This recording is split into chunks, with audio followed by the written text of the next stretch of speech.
Você sabe o que realmente significa "tô indo"?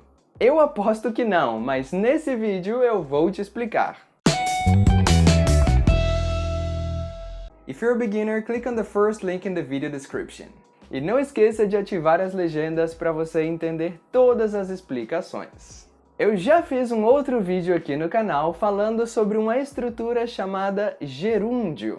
O gerúndio, que também pode ser chamado de presente contínuo, é uma estrutura utilizada para falar sobre coisas que acontecem agora, nesse exato momento.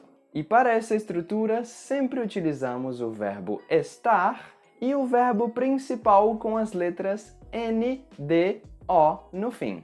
Portanto, com o verbo ir, nesse exato momento, eu posso dizer eu estou indo. E nesse caso, o verbo estar pode ser encurtado para simplesmente eu tô indo. E com a palavra estou, ou simplesmente tô, não é realmente necessário dizer eu tô ou eu estou. Você pode simplesmente dizer tô. Então, eu estou indo se transforma em tô indo. E em teoria, isso significa que eu estou realmente agora a caminho do destino em que eu quero ir.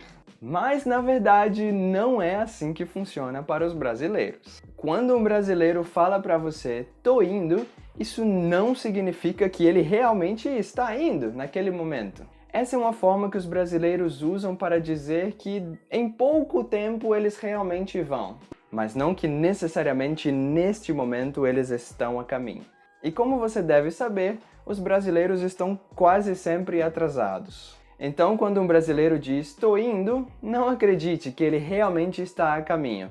Espere uns 10 ou 15 minutos e aí sim ele provavelmente vai sair de casa e ir para o lugar que vocês combinaram. E por hoje é só, espero que esse vídeo tenha sido útil. Não esquece de clicar no like se você gostou e se inscreva no canal para você não perder os próximos vídeos. Aqui na tela eu vou deixar mais 2 vídeos para você continuar aprendendo português.